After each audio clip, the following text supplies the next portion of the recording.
In Dead Man Down, two strangers with a mutual desire for revenge trigger an escalating trail of mayhem.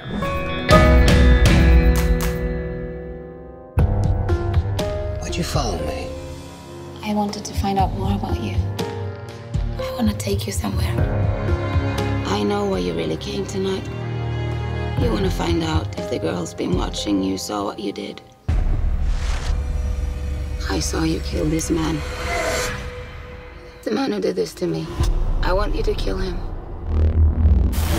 I was actually looking forward to Dead Man Down because I thought it looked pretty cool from the trailers. It looked like a fun, action-packed movie with cool cinematography and actors that I like, and I really didn't know much about the story or anything else about it other than just kind of what I saw visually in the trailer, but that was enough to get me. I really thought it looked pretty cool, and I have to say, it is a very cool movie, but it's definitely not an action-packed movie. It's pretty slow and dry, which is appropriate. I'll get into it in a moment, but definitely cool. Lots of awesome cinematography, like I said, and I really enjoyed it. I thought it was very interesting, mysterious, and when it did have some action to it, it delivered big time. But let's get a little more into Dead Man Down, starting off with the plot.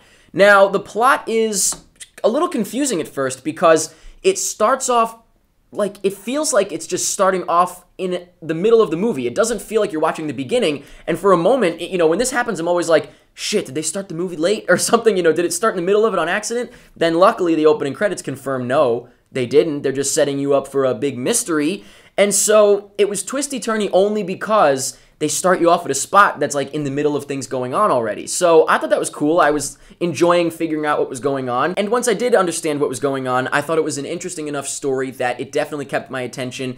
It kept escalating. I was wondering what was going to happen next. The only thing missing, and I don't know if it's in the writing or the directing or what, it felt like it was missing just one little spark of emotional connection. I never really got emotionally invested. I was interested primarily just on like a brain level.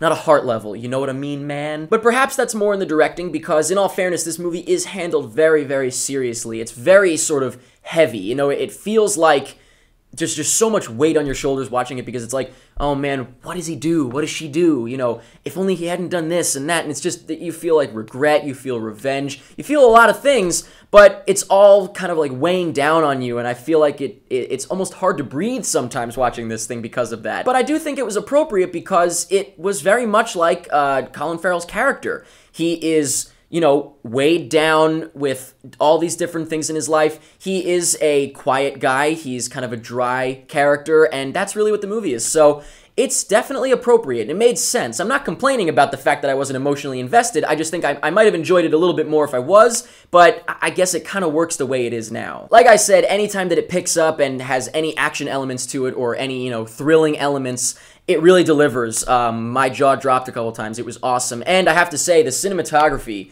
was great. The one thing that just popped into my head as soon as I said cinematography, the shot going down the stairs with the camera going through, that was so cool. And I would say there are enough moments like that where if you're not interested enough that the movie's a little too slow for you to get into, there are exciting moments often enough that I think it kind of made the pacing pretty good. I can acknowledge that it was slow, but never once was I not interested, honestly, for the whole movie. So it still definitely kept my attention. And finally, the acting. I'm a fan of Colin Farrell. I'm a big fan of Terrence Howard. And I'm not the biggest fan of Noomi Rapace, if that's how you pronounce her name, just because I don't know her well enough. But I do think she's a good actress. She's got this weird thing that I can't really connect with, though. I don't know. There's something about her.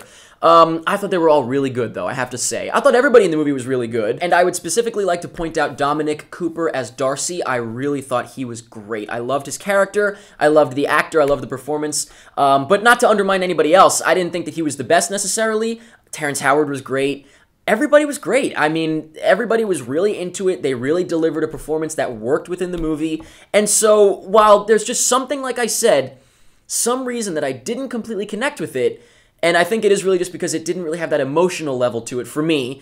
I really did enjoy it. It was missing a little something, but I really thought it was good. I do have one thing I'd like to say that is a spoiler, so if you have not seen Dead Man Down, please stop watching this review, go check out Dead Man Down, and then you can come back and see what I have to say that has to do with spoilers. This is the middle of the movie. Hopefully, if you're still watching, you've seen Dead Man Down.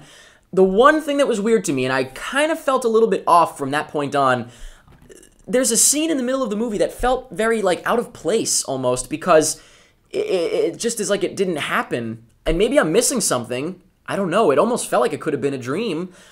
The part when Terrence Howard sort of sets a trap, Colin Farrell shows up, but it's like, it seemed like there was another reason he was there, and so I didn't know if Terrence Howard kind of figured him out or what, but he said to him, he's like, wouldn't it be interesting if you let me live so you could kill me or whatever? And so I thought from then on they'd be really cautious and they would know that it's him.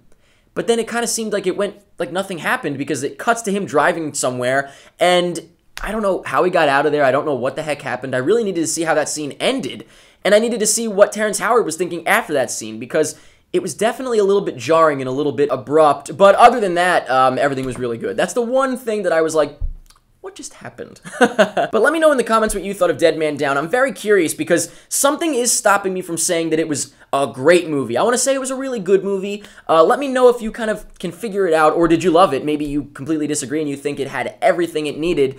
Let me know what you thought of the cast. Let me know what you thought of the cinematography and the action bits. Like I said, very cool stuff. Let me know anything that you want about Dead Man Down, and that's pretty much it. I'm gonna burn it down.